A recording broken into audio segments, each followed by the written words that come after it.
Kalian, Salam, Om Swastiastu, Namo Buddhaya, salam kebajikan, salam keadilan. Yang saya hormati para sahabat terbaik yang hadir di sini. Saya tidak menyebut nama satu persatu, tetapi batin kita semua sudah mengejanya sendiri atas nama kepentingan kita terhadap keadilan. Semuanya hadir digerakkan oleh hati. Semuanya hadir digerakkan oleh pikiran yang jernih, oleh harapan yang baik. Dan harapan yang baik itu berpusat pada satu kata yang sangat penting, justice, keadilan. Ini kok mulai serius nih. Padahal saya kena prank oleh Beli Pasek. Ngomongnya ke saya, ulang tahun kecil-kecilan di Monas. Karena ulang tahun kecil-kecilan di Monas, saya langsung bersetuju. Mengapa? Karena saya belum pernah ulang tahun di tempat yang sepenting ini.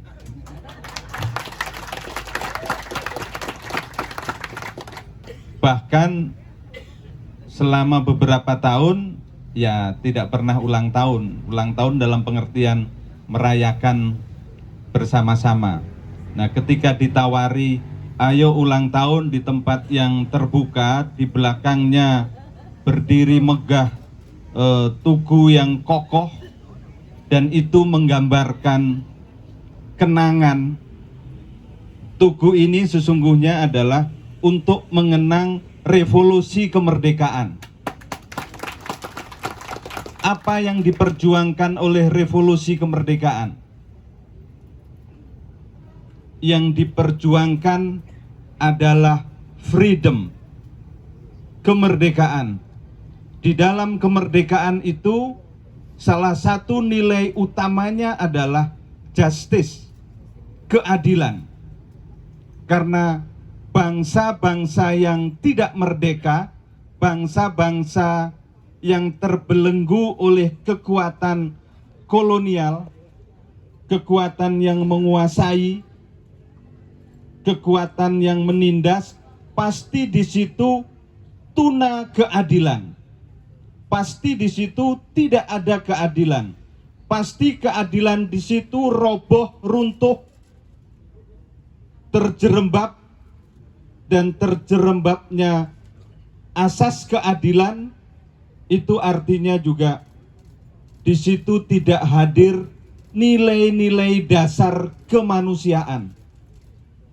Karena itu Monas, Tugu Monas yang dirancang, dibangun sebagai kenangan, ingatan, dan memori, termasuk harapan bagaimana nilai-nilai dasar revolusi kemerdekaan itu bereproduksi terus menjadi nilai-nilai patriotisme bagi anak-anak muda.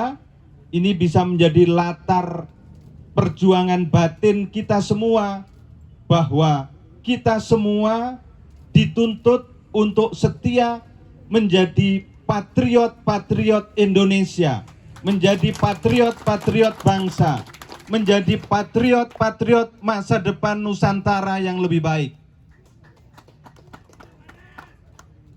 Dan itu, saudara-saudara sekalian, mahkotanya adalah keadilan. Kalau di sini ditulis mahkota hukum adalah keadilan, itu artinya adalah hukum yang tegak tetapi keadilan roboh, maka sesungguhnya hukum itu roboh dengan sendirinya. hukum yang ditegakkan tanpa mempertimbangkan asas keadilan, bahkan membelakangi asas keadilan, bahkan melecehkan asas keadilan, itu adalah hukum yang secara yuridis dan sosial sesat. Hukum yang tegak melawan keadilan pada dasarnya melawan falsafahnya sendiri. Falsafah keadilan. Karena itu dari tempat yang penting ini saya ingin mengirim pesan kepada siapapun bahwa setiap upaya-upaya, setiap usaha, setiap ikhtiar untuk menegakkan hukum tidak boleh alpa, lalai, dan kemudian malah melawan nilai dasar keadilan. Karena ketika hukum ditegakkan dengan membelakangi keadilan, sesungguhnya yang melakukan itu sedang mengkhianati hukum, sedang mengkhianati keadilan. Mahkota hukum adalah keadilan. Saya lanjutkan, karena mahkota hukum adalah keadilan, maka mahkota Indonesia hari ini, ke depan, dan sampai kapanpun tidak boleh lepas dari nilai keadilan. Karena kalau mahkota Indonesia yang sedang kita bangun bersama, dibangun oleh pemerintah, dibangun oleh masyarakat, dibangun oleh seluruh potensi bangsa ini, kemudian abai terhadap keadilan, maka sesungguhnya kita tidak sedang membangun Indonesia. Karena itulah mari kita garis bawahi betul bahwa kalau kita ingin Indonesia ini maju, Indonesia ini makmur, Indonesia ini bergerak menjadi bangsa yang besar dan bermartabat, maka mahkotanya di sana harus bertahtakan keadilan, nilai keadilan. Dan nilai keadilan itu bisa diterjemahkan ke segala penjuru, segala dimensi bagi perjalanan republik kita ini. Keadilan politik apa namanya? Demokrasi. Demokrasi yang sejati. Demokrasi bukan hanya sampul, tetapi demokrasi yang juga isinya. Isinya demokrasi, sampulnya demokrasi. Demokrasi sejati itulah keadilan politik. Keadilan ekonomi artinya apa? Bahwa seluruh rakyat harus merasakan dan menikmati janji-janji yang pernah diucapkan, disumpahkan di dalam revolusi kemerdekaan.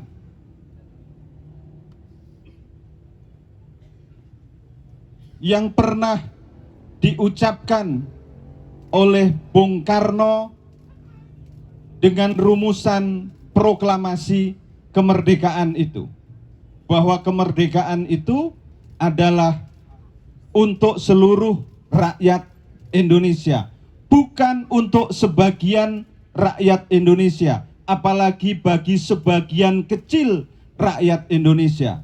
Harus seluruh rakyat Indonesia, bahwa kemakmuran, kesejahteraan itu harus bagi sebanyak mungkin rakyat, seluruh rakyat. Disitulah ada keadilan ekonomi.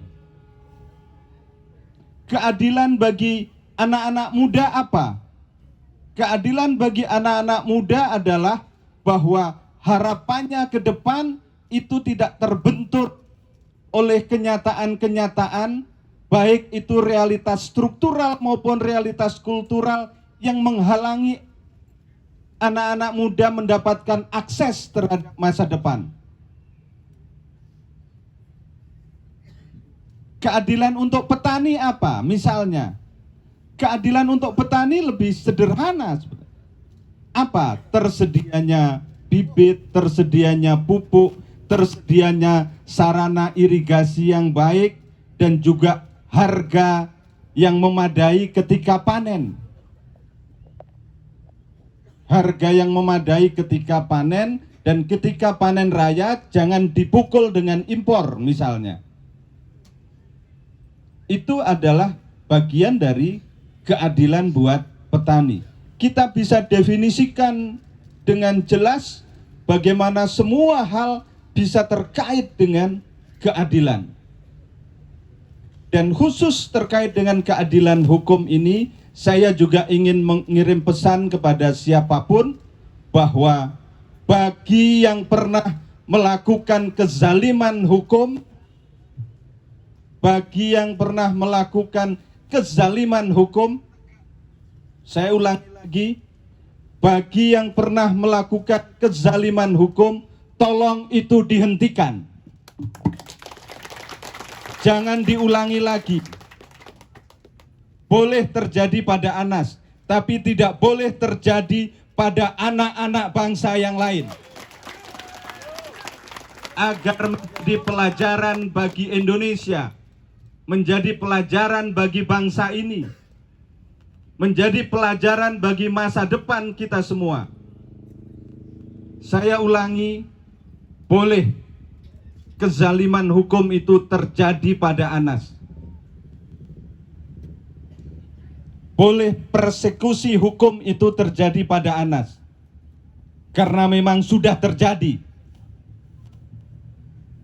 Tetapi harus ada hikmah, ada pelajaran, ada hikmah yang dipetik oleh bangsa ini bahwa tidak boleh terjadi lagi kepada anak bangsa Indonesia manapun lagi, apapun agamanya, apapun sukunya, apapun rasnya, apapun partainya, apapun warna kulitnya, apapun orientasi politiknya. Karena di hadapan Indonesia semuanya setara. Tidak ada yang lebih tinggi, tidak ada yang lebih rendah. Semua warga bangsa berdiri tegak yang sama. Posisinya setara, posisinya egaliter. Tidak ada yang istimewa. Karena semuanya adalah istimewa di depan merah putih, di depan Indonesia, di depan masa depan kita yang lebih baik.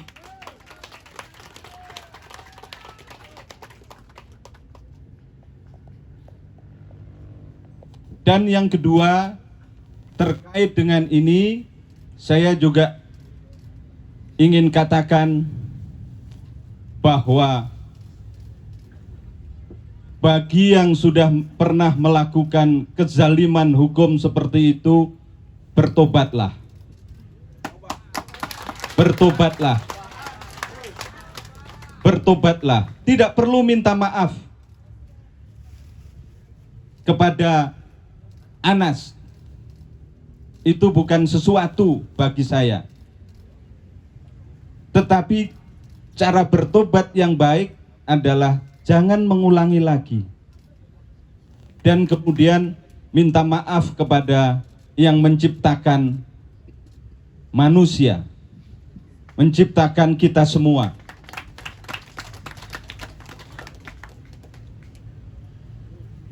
Minta maaf kalau saya agak bergetar dalam urusan ini. Karena saya sungguh-sungguh. Karena ini adalah asas yang penting bagi kita berbangsa dan bernegara. Ini asas yang sangat pokok kalau Indonesia mau punya masa depan bersama yang baik bagi rakyatnya. Ini asas yang sungguh-sungguh sangat dibutuhkan kalau Indonesia ingin tetap berjalan sebagaimana dulu pernah diikrarkan oleh para pendiri Republik. Karena itu, hukum tidak boleh diperalat. Hukum tidak boleh menjadi alat untuk menyingkirkan siapapun. Kalau berkompetisi, termasuk kompetisi politik, harus kesatria. Bertanding yang kesatria. Bertanding terbuka kesatria. Ayo maju 1 lawan 1. Terbuka. Jangan pakai tangan pihak lain. Itu pertandingan yang terbuka, kesatria, objektif. Karena dalam pertandingan yang kesatria, kalah menang itu soal lain. Kalah bukan masalah, menang ya bukan masalah juga.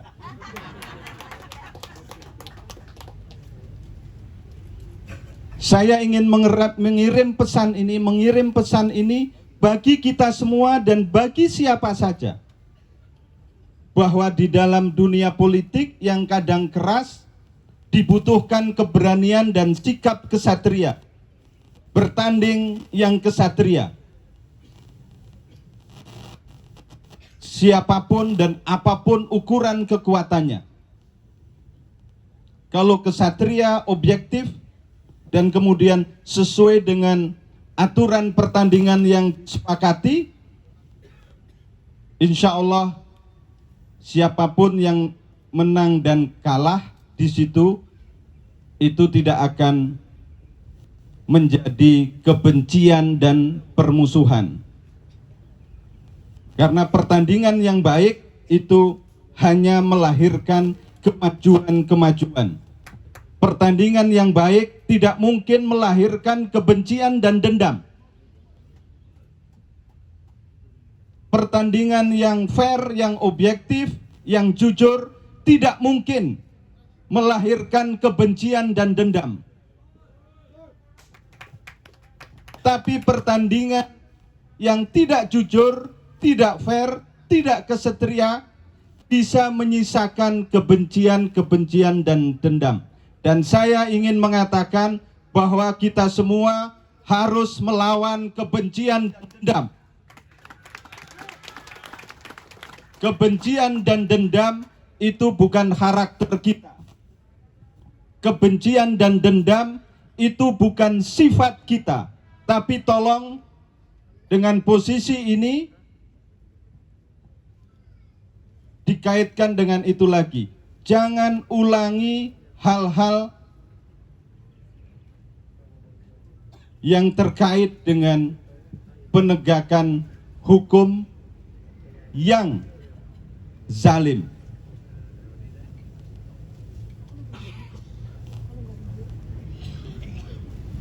Karena itu dalam suasana ulang tahun ini, saya turunkan lagi nih. Tadi kan tinggi kan, sekarang turunkan lagi. Dalam suasana ulang tahun ini saya ingin mengucapkan rasa syukur, rasa terima kasih kepada para sahabat yang selama ini senantiasa hadir. Para sahabat yang setia, para sahabat yang dengan ikhlas hati membersamai setiap langkah-langkah saya, dan saya selalu berusaha, saya selalu akan berikhtiar yang terbaik. Yang saya sebut sebagai langkah-langkah saya akan selalu saya definisikan secara operasional sebagai langkah-langkah kita. Langkah-langkah saya bukan langkah-langkah saya. Saya ulangi, langkah-langkah saya bukan langkah-langkah saya, tapi langkah-langkah saya adalah langkah-langkah kita. Saya insya Allah akan berikhtiar dalam garis itu. Ketika saudara-saudaraku semua, sahabat-sahabatku semua, teman-teman terbaik semua hadir bersama saya akan selalu hadir menyertai saudara-saudaraku semua. Itulah definisi kita. Dan definisi itu hari ini kita tegakkan, definisi itu kita tinggikan, definisi itu kita kokohkan dengan simbol monumen nasional ini. Saya tidak berani mengulangi definisinya Beli Pasek. Itu bagian Beli Pasek lah. Karena tugas saya memang beda dengan tugasnya Beli Pasek. Beda dengan tugasnya Profesor Suparji. Tadi saya bisikin sama Profesor Suparji, oh sudah makin bisa jadi jurkam ini nanti. Jadi bukan hanya di kelas atau di sesi-sesi seminar, ini sudah seperti di panggung atau podium politik. Ada transformasi keterampilan komunikasi publik yang makin hebat. Dan di atas segalanya, saudara-saudara sekalian, kita berkumpul di sini akan sangat berarti kalau itu semua kita lambari, kita dasari dengan rasa syukur yang tulus, ikhlas, rasa syukur yang dalam, bahwa ternyata di tengah-tengah kesulitan, kita masih bisa tegak berdiri dan hadir. Tegak berdiri dan hadir itu harus melahirkan kesadaran kita bahwa ada energi spiritual yang kita hirup, yang kita serap, yang itu menggerakkan pikiran, gagasan, dan keberanian kita. Rasa syukur itu artinya kita sedang menyadari hadirnya kekuatan Tuhan. Hadirnya kekuatan Tuhan, kesadaran itulah yang akan menolong kita untuk kita tidak sombong, untuk kita tidak pongah, untuk kita tidak arogan. Kepungan, kesombongan, arogansi itu juga penyakit batin dan penyakit sosial yang bisa mengganggu Indonesia. Jadi tidak boleh ada kesombongan kelompok, tidak boleh ada kesombongan golongan, tidak boleh ada arogansi grup. Karena itu akan mengganggu integrasi nasional kita, akan mengganggu persatuan nasional kita, akan mengganggu keutuhan Indonesia. Jadi banyak pesan yang bisa kita ambil dari kata syukur itu. Dan yang kedua, saya yakin bahwa kita hadir juga dilambari, didasari oleh semangat untuk kompak, solid. Kompak dan solid, bukan sulit. Kompak dan solid. Karena itulah juga modal kita untuk menatap masa depan. Yang namanya perjuangan keadilan, saudara-saudara sekalian, tidak mungkin bisa dicapai kalau kita tidak kompak dan tidak solid.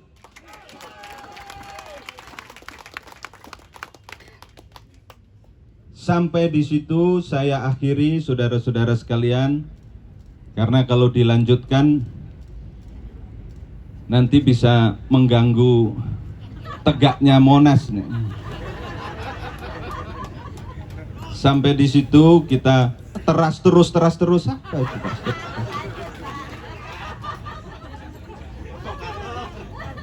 Kita cukupkan, kita akhiri sampai di sini. Tetapi yang tidak boleh berakhir adalah semangat